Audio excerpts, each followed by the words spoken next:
Let's suppose आपको आगे जाके माई एसक्यूएल की जरूरत है। तो माई एसक्यूएल की ये देखो डॉकर ऑफिशियल इमेज, अगर मैं यहाँ पे जाऊं और यहाँ पे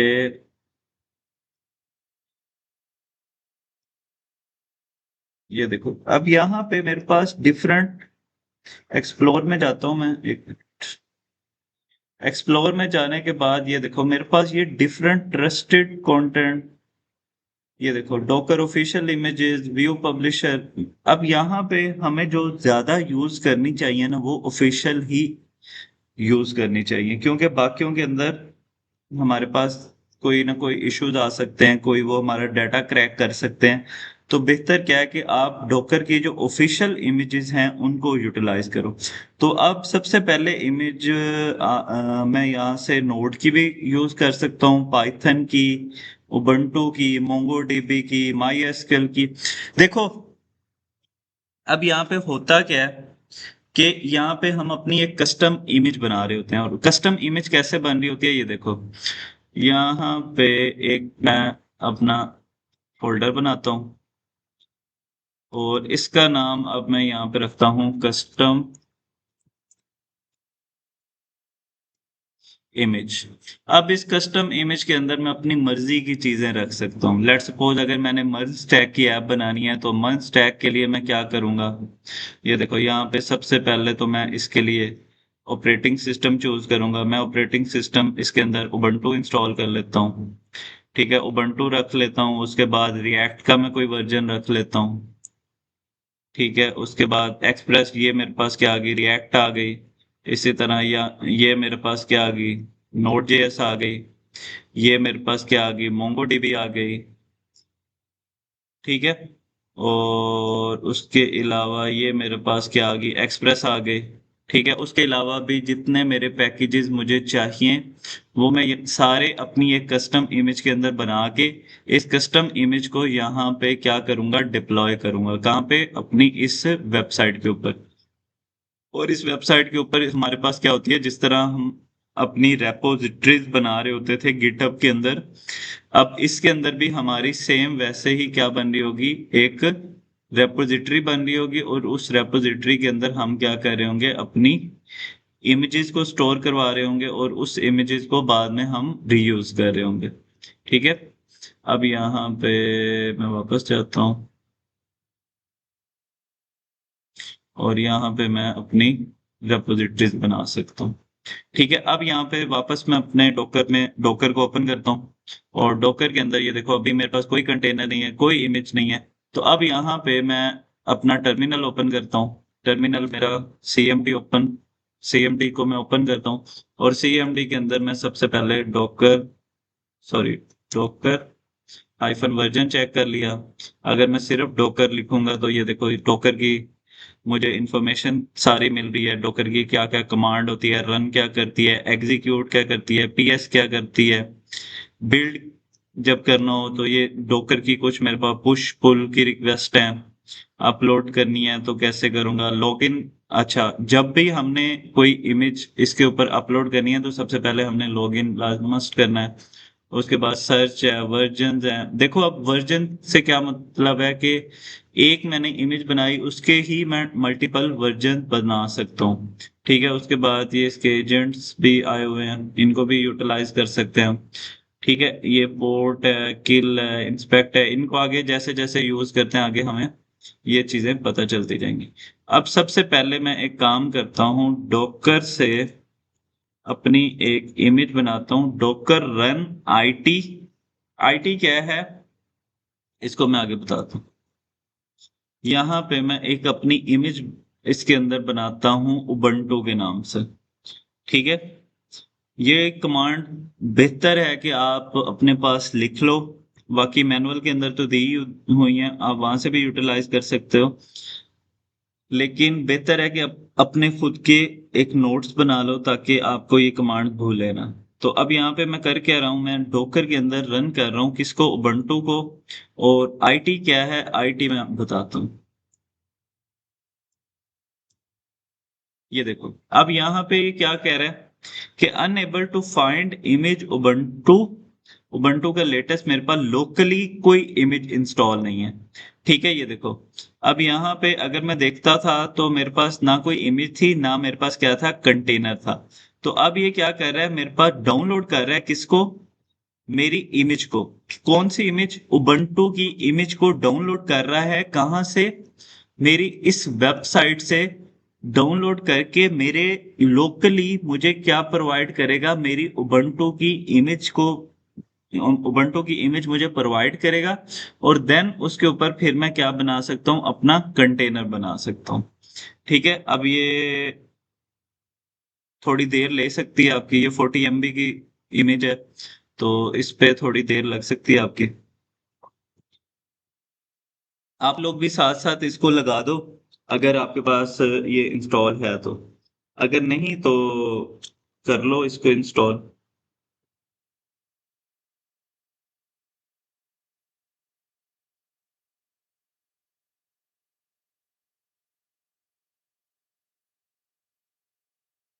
ठीक है, देखो अब यहाँ पे मैंने ये जो आईटी यूज किया था, इसका पर्पज ये था कि ये मुझे आइटरेटिवली, इंटरेक्टिवली क्या कर देगा, एक मेरी इमेज भी बना देगा और एक मुझे कंटेनर भी बना देगा।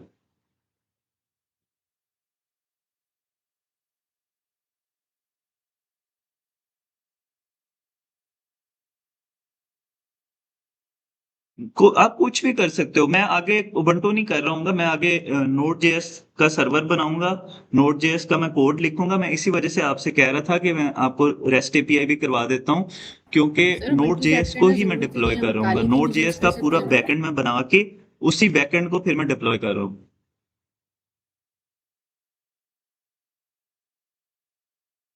क्योंकि देखो, हर बच्चे की अपनी एक्सपर्टीज होती है। मुझे नोड.जेएस अच्छे से आती है, मैं इस वजह से वो कर रहा हूँ।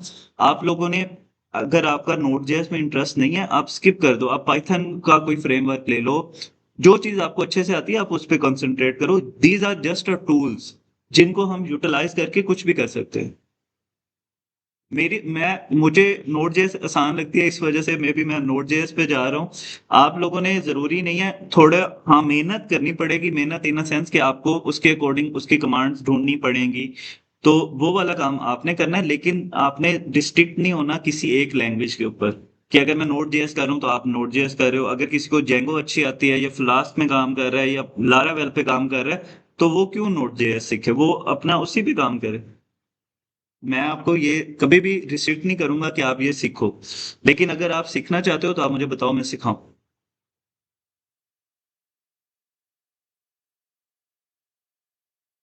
वो जी जी जी जी, करेंगे इंशाल्लाह, वो भी करेंगे। वो अभी, जी ऑन। वो मैंने एक डॉक्यूमेंट बनाया हुआ है एग्जिस्टिंग का भी, मैं बता दूं। ये देर क्यों ले रहा है इतनी ज्यादा। ओके, देखो अभी सर तक मैंने क्या किया एग्जिस्टिंग कि नोड.जेएस मैंने प्रोजेक्ट को कैसे डिप्लॉय डॉकर पे, करेंगे डॉकर में, अगर मैं ये आप अगेन बताएंगे? यही कमांड रन करता हूं, पहले मेरे पास एक कंटेनर बन सर गया। अब रिकॉर्डिंग अगर मैं ऑन है। इस कमांड को बार बार रन करता जाऊंगा तो मेरे पास बार बार उसी इमेज के मल्टीपल कंटेनर बनते जाएंगे। देखो अभी मेरे पास उबंटू की एक इमेज इंस्टॉल थी, उबंटू की इमेज से मैंने उबंटू के 3 कंटेनर बना दिए, और तीनों कंटेनर के अंदर मैं अब डिफरेंट काम कर सकता हूँ। ठीक है, अब देखो यहाँ पे, अब ये वाला जो कंटेनर है, इसके अंदर मैं एलएस करूँ तो अब जो मैंने यहाँ पे फोल्डर बनाया था JWU का, वो अब नेक्स्ट के अंदर मेरे पास नहीं है। अब इसके अंदर मैं एक और फोल्डर बना देता हूँ, माय कस्टम फोल्डर। ठीक है, और अगेन अगर मैं एलएस करता हूं तो ये देखो यहाँ पे ये मेरे पास फोल्डर बन गया। अब इस फोल्डर के अंदर भी मैं कोई काम कर सकता हूँ। बेसिकली अब इसने मुझे एक उबंटू का ऑपरेटिंग सिस्टम बना के दे दिया है। अब इस उबंटू के ऊपर मैं कोई भी अपने काम कर सकता हूँ। ये बेसिकली मेरे पास एक आइसोलेटेड कंटेनर्स हैं, ये तीनों। और इन तीनों के अंदर मैं अब कोई ना कोई अपना डिफरेंट काम कर सकता हूँ। ठीक है, यहां तक कोई कंफ्यूजन है तो पूछ सकते हो। अब आप लोग मुझे इंटरनेट से सर्च करके बताओगे कि मैं इन इमेजेस को, सॉरी, इन कंटेनर्स को कैसे एक्सेस करूंगा, मतलब इससे एग्जिट करूं, इससे एग्जिट करूं, इस पे चला जाऊं, इससे एग्जिट करूं, इससे पे चला जाऊं, मतलब पहले कंटेनर्स पे मैं दूसरे पे आ जाऊं तो तीसरे से चौथे पे चला जाऊं। इसकी कमांड आप लोग सर्च करो, मे भी मेरे मैनुअल के अंदर भी दी हूं, मैंने चेक किया। चलो एक बार एक अब स्लाइड्स भी देख लेते हैं। ठीक है, ये देखो। अब यहाँ पे अभी तक हमने यहाँ तक पढ़ लिया कि कंटेनर क्या होता है और इमेज क्या होती है। कंटेनर के अंदर हम इमेज कैसे बना रहे होते हैं। ये देखो यहाँ पे भी सेम वही पैटर्न है जो मैंने वहां पे फॉलो किया। यहाँ पे वो पुल करे डायरेक्ट, इसके लिए फिर मे बी आपका लॉगिन भी रिक्वायर्ड करे, उसके बाद डॉकर इमेजेस। अब यहाँ पे मैं एक काम करता हूँ, अपने कमांड प्रॉम्प्ट में दोबारा जाता हूँ और यहाँ पे कमांड रन करता हूँ Docker images, sorry, Docker images. तो यहाँ पे ये देखो मेरे पास सिर्फ एक इमेज है अभी तक, किसकी, उबंटू की। ठीक है। अब अगर मैं यहाँ पे नोड जेएस की एक इमेज बनाना चाहता हूँ तो वो कैसे बनाऊं।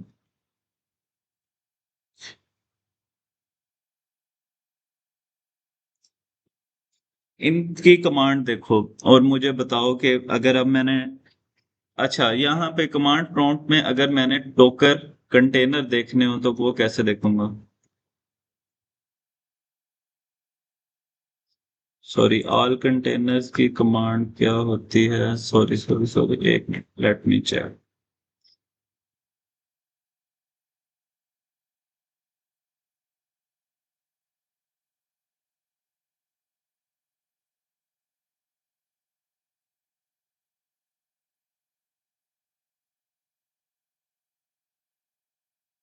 Docker PS.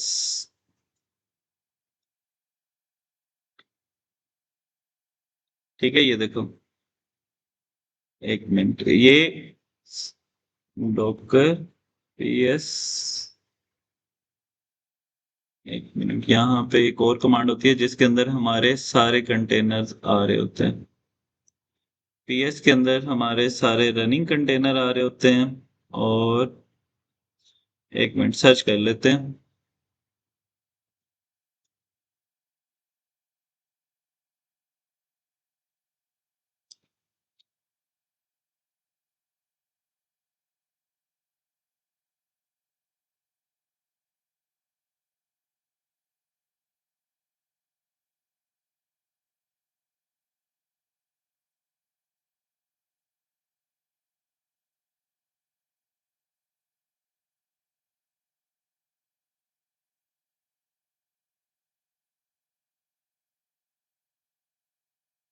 ठीक है, हाइफन ए से ऑल कंटेनर को हम क्या कर सकते हैं, देख सकते हैं।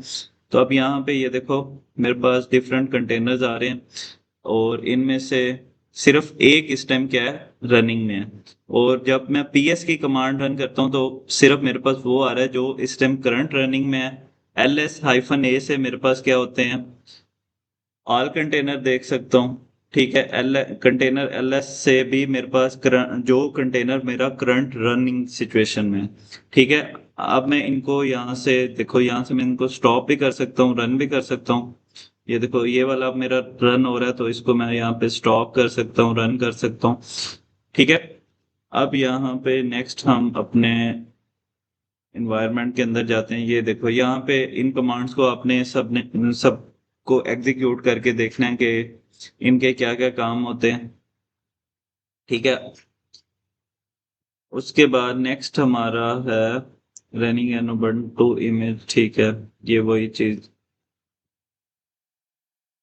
ठीक है, उसके बाद flag you will use constantly. RM से क्या होता है, ऑटो डिटेक्ट द कंटेनर। ठीक है, perfect for quick throw away test, handle instead of random one. हम यहाँ पे इसको नेम दे सकते हैं क्योंकि ये देखो बाय डिफॉल्ट तो ये इस तरह के नाम दे रहा होता है। तो यहाँ पे हम अगर इसको नेम देना चाहें वो दे सकते हैं, डिटैच कर सकते हैं। ठीक है, आईटी क्या होता है, इंटरेक्टिव प्लस टर्मिनल, ये हमने अभी यूज किया था, give you a live shell to type into. ठीक है। अब ये देखो, जब मैं आईटी कर रहा था तो वो मुझे क्या कर रहा था, उसका लाइव शेल प्रोवाइड कर रहा था जिसके अंदर फिर मैं अपना फोल्डर बना सकता था। उसके बाद माउंट अ वॉल्यूम और host into container persistent live editable data. ठीक है, इसके अंदर हम माउंट अनमाउंट कर सकते हैं। उसके बाद set a working directory inside the container for this run overriding. ठीक है, वर्किंग डायरेक्टरी का हम पाथ दे सकते हैं। और ऑटो रिस्टार्ट द, ठीक है, ये अगर कंटेनर इन केस क्रैश हो जाता है तो देन वो ऑटो स्टार्ट हो जाए। ठीक है, उसके बाद हम यहाँ पे उसको, ये क्या है, इसके अंदर हम क्या दे रहे हैं उसको,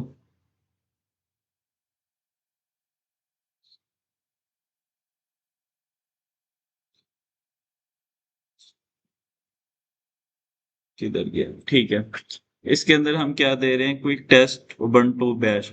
ठीक है, हम इसके अंदर उसको मेमोरी स्पेसिफाई कर रहे हैं और क्विक टेस्ट के लिए उसको रेडी कर रहे हैं। क्विक टेस्ट के अंदर बेसिकली क्या होता है कि अगर देखो, जरूरी नहीं होता कि हम एक कंटेनर को अनलिमिटेड रिसोर्सेज दें। हम, हमारा बेसिकली पर्पस क्या होता है कि हम एक कंटेनर के अंदर अपने सारे रिसोर्सेज स्पेसिफाई कर सकते हैं कि इससे ज्यादा ये यूज नहीं कर सकता, इससे ज्यादा ये रैम नहीं यूज कर सकता, इससे ज्यादा ये हार्ड नहीं यूज कर सकता। तो इस तरह हम अपनी जो ऐप होती है उसको मल्टीपल चेक पॉइंट्स पे चेक कर रहे होते हैं कि ये, कि अगर इसके रिसोर्सेज कम होते हैं तो देन ये कैसा परफॉर्म कर रही होती है। ये भी हम अपने कंटेनर के अंदर ये वाला काम भी कर सकते हैं।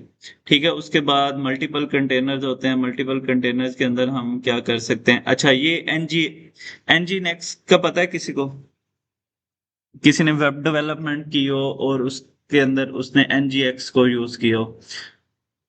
चलो मैं एनजीएक्स आपको थोड़ा सा बता देता हूँ। एनजीनेक्स बेसिकली हमारे पास परफॉर्मेंस के लिए यूज और होता है। एनजीनेक्स के अंदर हम बेसिकली क्या कर रहे होते हैं, लोड बैलेंसर अटैच कर रहे होते हैं इसके अंदर। लोड बैलेंसर क्या होता है कि जितनी मेरे पास रिक्वेस्ट आ रही हैं उन सबको मैनेज करने के लिए मैं लोड बैलेंसर को यूज कर रहा होता हूँ। अब लोड बैलेंसर के अंदर हमारे पास सबसे पहला I think so round robin होता है, उसके बाद लोकेशन बेस होता है, उसके बाद प्रायोरिटी बेस्ड सर्वर्स होते हैं। मतलब बेसिकली हमारे पास क्या होता है, ये देखो, ये एक हमारे पास लोड बैलेंसर होता है, ये हमारे पास सर्वर्स होते हैं मल्टीपल लोकेशन। अब लोड बैलेंसर का काम क्या होता है कि जब मेरे पास क्लाइंट की रिक्वेस्ट आई, ये क्लाइंट की रिक्वेस्ट आई, तो ये लोड बैलेंसर उसको प्रोसेस करने के बाद उसको पास आउट कर रहा होता है। अब इसके अंदर हमारे पास तीन चार टेक्निक्स होती हैं। जियो लोकेशन होता है, ये जो मैंने आपको एक वीडियो भेजी थी 2 आवर की, जिसके अंदर सिस्टम डिजाइन वो बता रहा था, अगर आप में से किसी ने देखी हो तो उसके अंदर जो पहला टॉपिक था वो क्या था, लोड बैलेंसिंग का। और उसके अंदर क्या हो रहा था कि वो राउंड रॉबिन के अंदर होता है कि पहले सर्वर पहली बार आएगा, फिर दूसरा सर्वर आएगा, फिर तीसरा सर्वर आएगा। ये राउंड रॉबिन होता है कि एक लूप के अंदर हम मेरी रिक्वेस्ट को मैनेज कर होता है।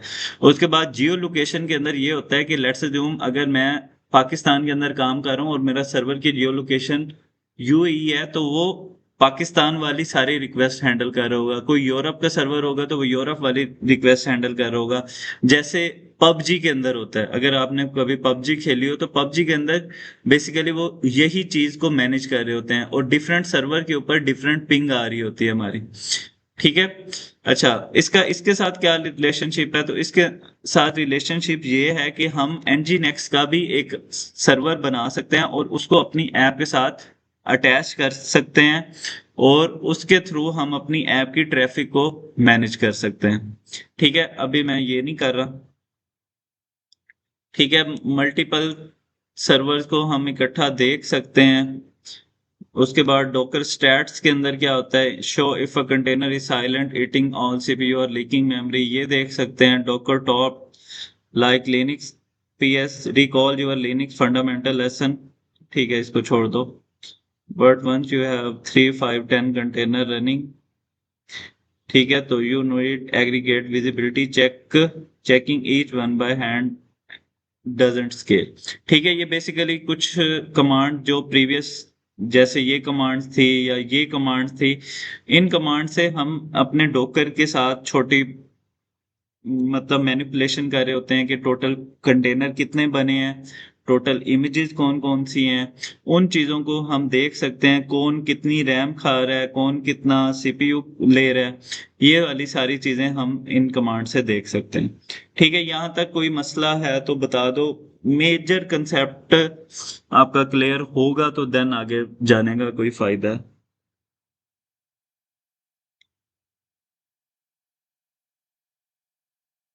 कोई मसाइल है तो बता सकते हो विदाउट हेजिटेशन।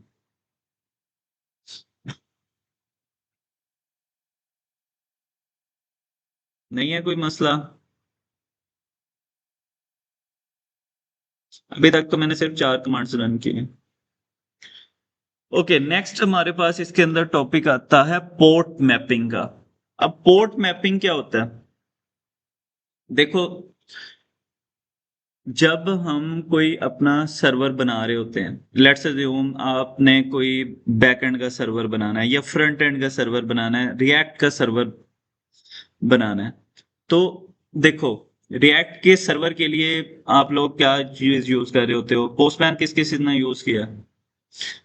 हम हमारा सर्वर किसी ना किसी पोर्ट के ऊपर रन हो रहा होता है ना। पोस्ट आप माई एसक्यूएल आप यूज करते थे, माई यस सर। एसक्यूएल किसके ऊपर रन हो रही होती थी?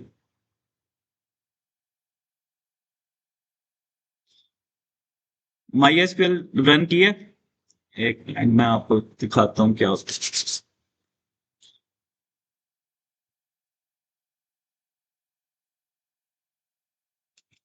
अब ये देखो, ये माई एसक्यूएल है।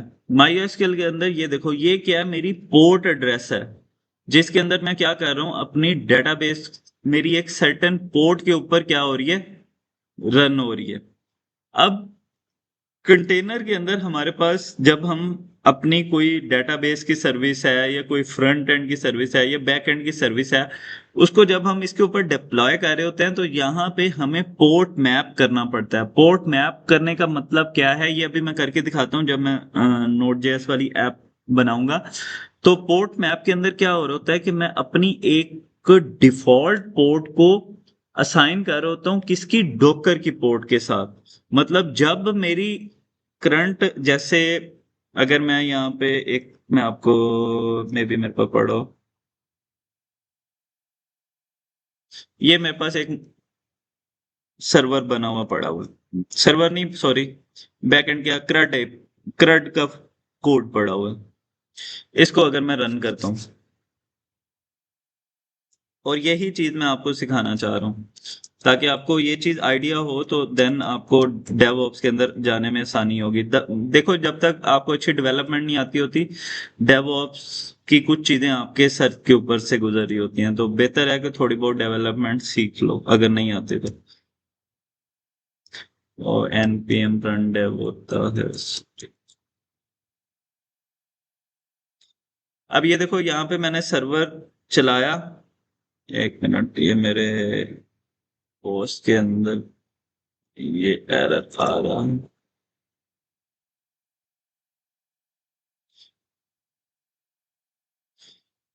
ठीक है, ये देखो, अब यहाँ पे मैंने एक सर्वर स्टार्ट किया 3000 की पोर्ट के ऊपर, और 3000 की पोर्ट के ऊपर अब मैं इसको क्या करूंगा, टेस्ट आउट करूंगा। ये देखो, यहाँ पे अब मैं गेट की रिक्वेस्ट भेजता हूँ, तो इसका मुझे क्या आएगा, क्यों नहीं आ रहा, लेट मी चेक क्या मसला है इसको।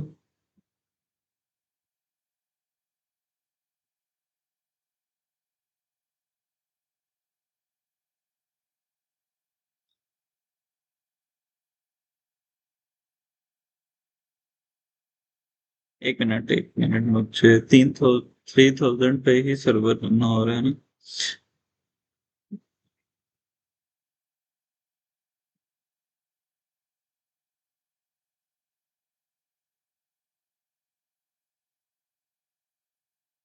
ओके, एक मिनट, आई थिंक सो मैं कोई एड्रेस गलत दे रहा हूँ।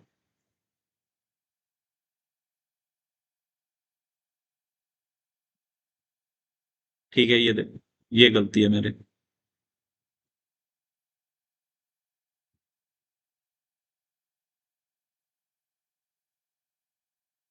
अब यहाँ पे मुझे क्या करना पड़ेगा, रीड करना पड़ेगा। तो ये देखो मेरे पास ये क्या आ रहा है,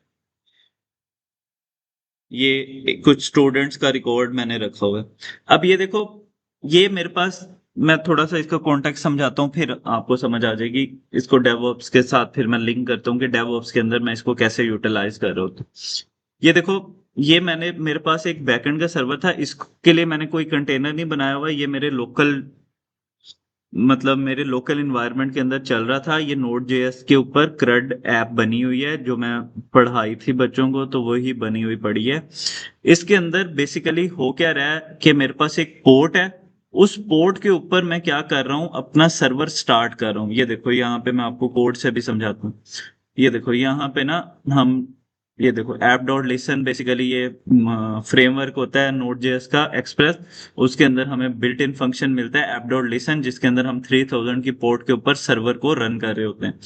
अब बेसिकली इसका, इसके साथ क्या लिंक है, क्योंकि जब मैं अपना नोड जेएस का सर्वर इसके अंदर बनाऊंगा अपने कंटेनर के अंदर, तो उसको टेस्ट तो मुझे रियल इन्वायरमेंट के अंदर ही करना है ना।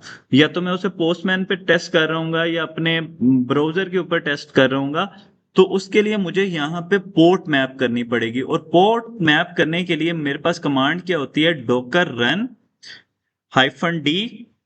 -d अगर नहीं भी लिखते तो कोई मसला नहीं है, लेकिन -p लिखना मस्ट है। -p पोस्ट, आगे ये मेरे पास क्या होगी, होस्ट की, होस्ट का एड्रेस के कहाँ पे मैं इसको होस्ट करना चाहता हूँ। और ये मेरी कंटेनर के ऊपर होगी कि कंटेनर के ऊपर जो मेरा एड्रेस है, उसको मैं क्या करूंगा, होस्ट के ऊपर मैप कर रहा हूँ। मतलब और इसमें बेस्ट प्रैक्टिस यही होती है कि आपका जो कंटेनर का पोर्ट का एड्रेस है और जो आपका रियल पोर्ट है, जैसे आपकी माई एसक्यूएल 3306 पोर्ट के ऊपर रन हो रही होती है।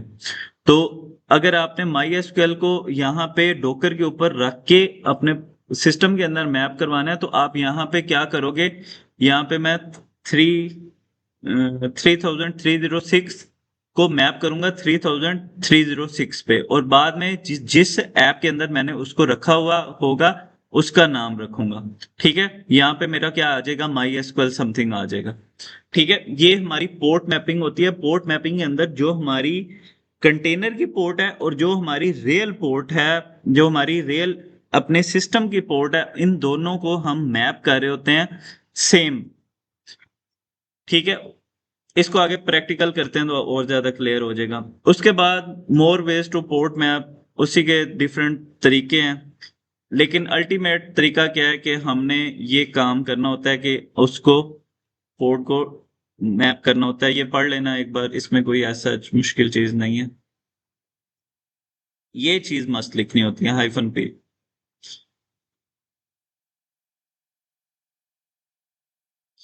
उसके बाद इन्वायरमेंट वेरिएबल। अब इन्वायरमेंट वेरिएबल का किस किस को आइडिया है कि इन्वायरमेंट वेरिएबल होते क्या हैं और इनको हम यूज क्यों कर रहे होते हैं। क्योंकि जब तक आपको आइडिया नहीं होगा, बताने का फायदा नहीं है। जी, पाथ सेट करने के लिए गुड। इनका एक्चुअल काम क्या होता है, क्या इन्वायरमेंट वेरिएबल की फाइल को हम गिटहब पे पुश कर सकते हैं।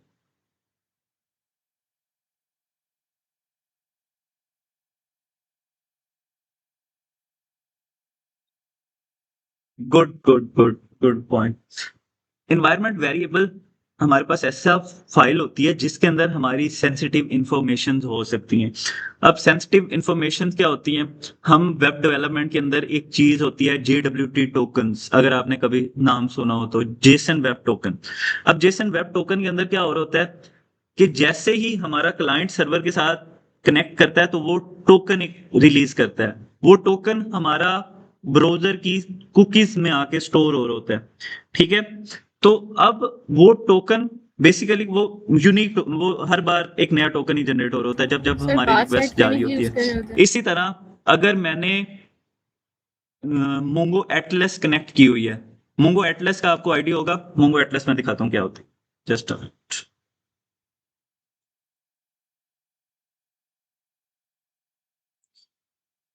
ठीक है। ये एक तो मेरे नो पास सर, मोंगो डीबी लोकल के अंदर होती है, मैं वो भी दिखाता हूँ आपको। सर हम उसे गिट इग्नोर में डाल देते हैं। और एक हमारे पास मोंगो क्लाउड होती है। अब देखो ये वाली चीजें, अब मैं मोंगो एटलस यूज कर रहा हूँ। अब मोंगो एटलस का जो एड्रेस है मेरे पास, ठीक है, ये मेरे पास मोंगो लोकल है जिसके अंदर ये वाला जो एड्रेस होगा, ये देखो कनेक्शन की जो स्ट्रिंग का एड्रेस होगा, ये देखो ना यहाँ पे, इसको मैं,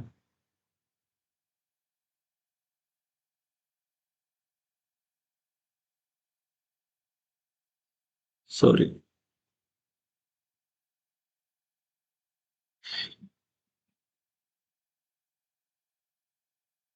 यहाँ पे ये देखो इसकी जो स्ट्रिंग का एड्रेस होगा, यहाँ पे आएगा, ये देखो, जिसको मैं यूटिलाइज करता हूँ, एक मिनट इसको मैं यहाँ पे पेस्ट करके दिखाता हूँ आपको।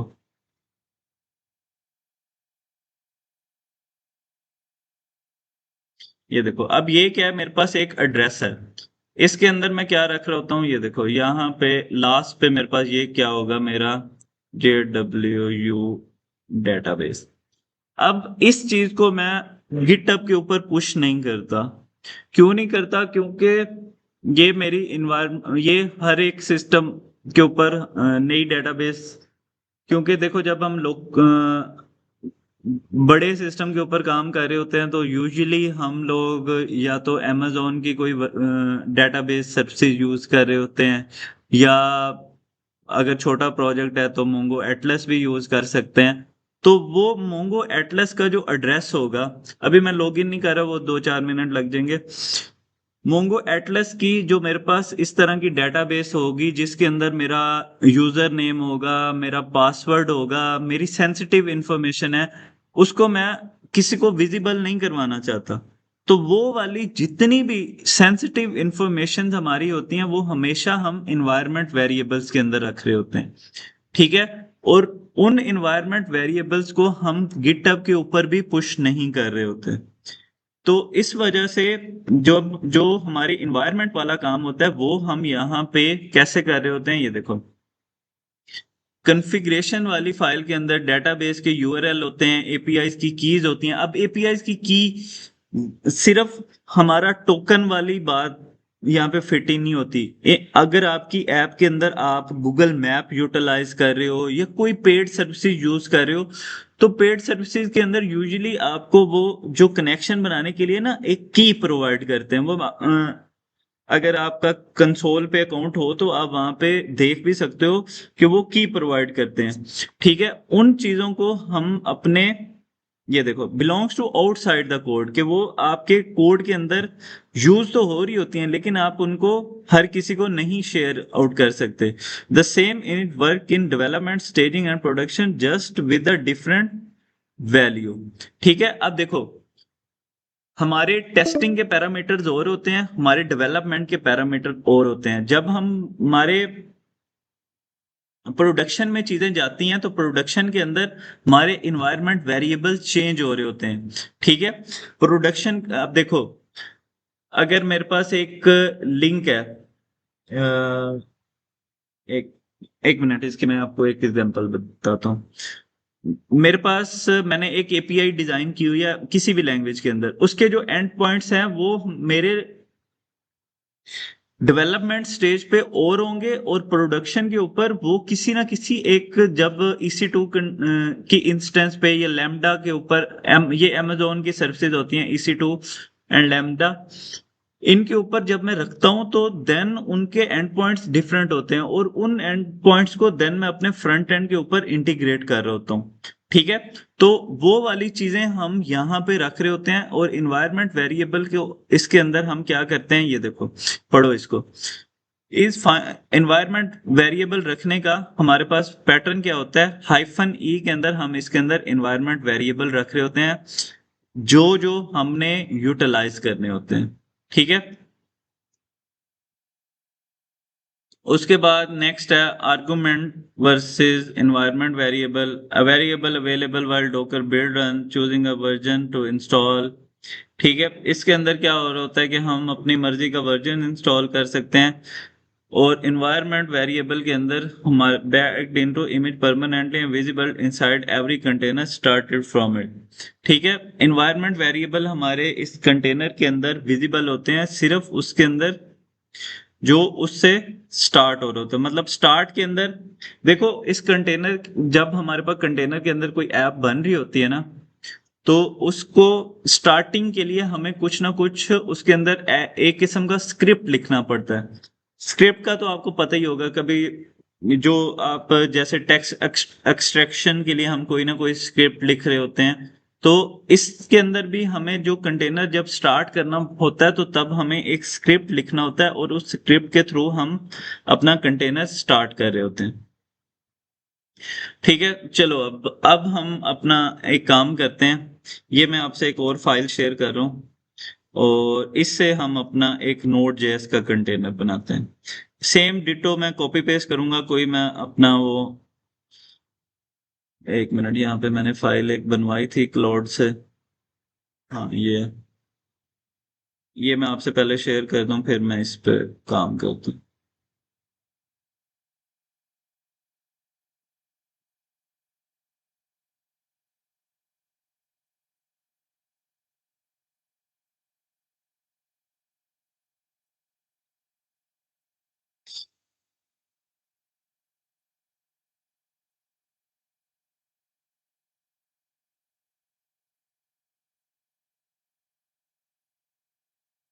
ओके, अब यहाँ पे सबसे पहले हमें एक सिंपल फाइल बनानी है। ठीक है, उसके अंदर अब मैंने एक डॉकर फाइल बनाऊंगा।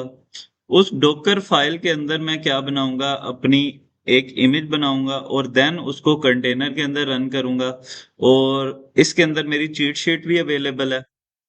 ठीक है, आज बस इतना ही काम करेंगे, बाकी इंशाल्लाह मंडे को इसको कंप्लीट करेंगे। ठीक है, अब इसको सबसे पहले तो क्या करते हैं, छोड़ दो इसको। अब यहाँ पे ना मैं एक फाइल बनाता हूँ। फाइल कैसे बनाते हैं, देखो, अगर आपको नोड जेएस में इंटरेस्ट नहीं है, आप इसको इग्नोर करके, मेन चीज है आपने कंसेप्ट सीखना है, आपने कभी भी लैंग्वेज स्पेसिफाई नहीं होना। ये नोड जेएस मुझे आती है, मैं इस वजह से ये वाला काम कर रहा हूँ। ठीक है, आपको अगर पाइथन के अंदर करना है, आप पाइथन के अंदर कर लो। अगर आपने कोई मशीन लर्निंग वाला काम करना है, वो कर लो। जो आपकी एक्सपर्टीज है आप उसके अंदर प्ले करो, फ्लटर के अंदर कर लो आप। ठीक है, अब यहाँ पे डेवऑप्स के अंदर ही जाता हूँ मैं। ये नहीं, आपका फोल्डर की तरह।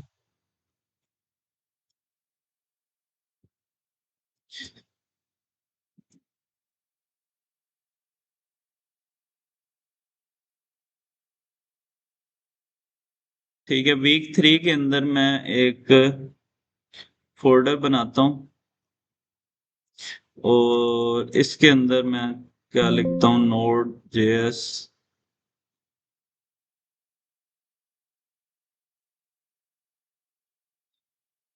ठीक है, ये मैंने एक फाइल बना ली। अब इस फाइल को मैं अपने फोल्डर के अंदर ओपन करता हूँ, और यहाँ पे सबसे पहले बेहतर होता है कि आप इंडेक्स डॉट जेएस की फाइल बनाओ। आप ऐप डॉट जेएस की भी बना सकते हो, कोई इशू नहीं है। और यहाँ पे जब हम अपनी नोड जेएस के अंदर काम कर रहे होते हैं, तो सबसे पहला काम हमने क्या करना होता है, अपने एनपीएम को इनिशियलाइज करवाना होता है। एनपीएम क्या होता है,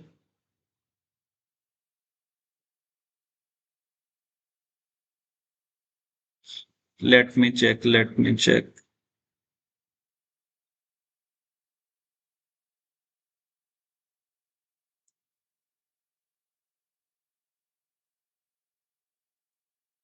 होता है, और इस स्क्रिप्ट के अंदर हम क्या कर रहे होते हैं कि अपनी करंट डायरेक्टरी क्या होगी, ये देखो। अभी मैं यहाँ पे काम नहीं किया था, मैंने जस्ट एक फोल्डर बनाया था, और उस फोल्डर के अंदर मैंने एक इंडेक्स डॉट जेएस की फाइल बनाई थी।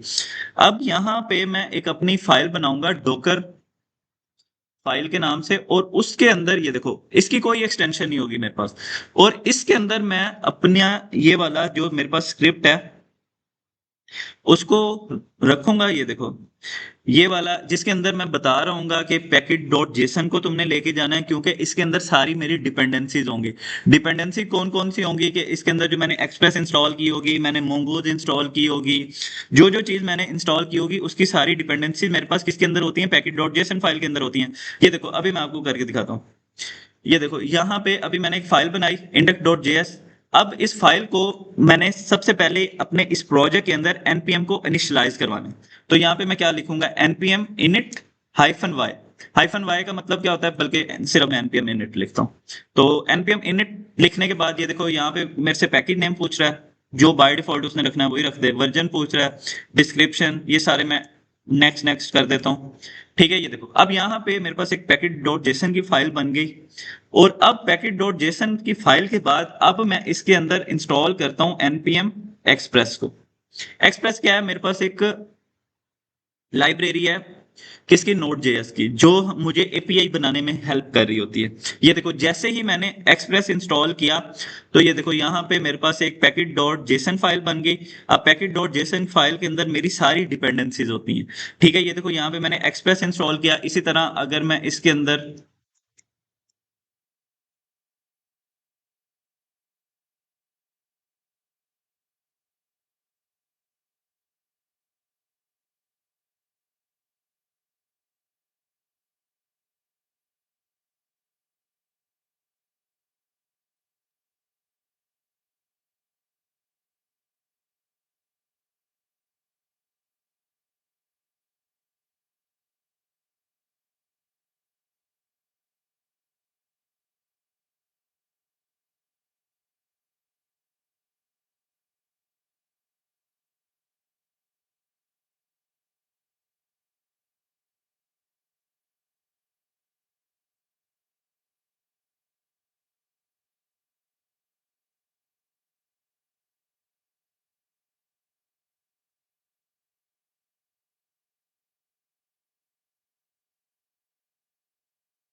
ना तो फैन ऑन हो है,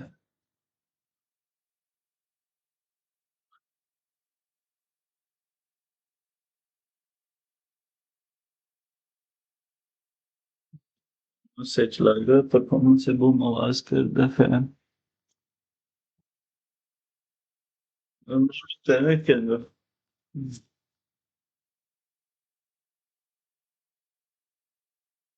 जो एक्सट्रीम गेमिंग मोड होता है,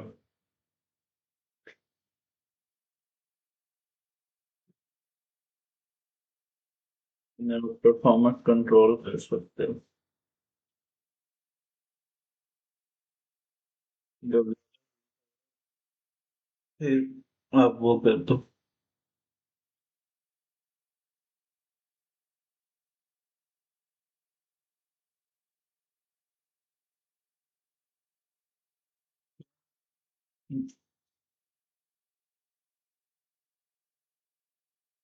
जब लैब में बैठा रहो भी वो नहीं थी, एसी भी नहीं चल रहा था,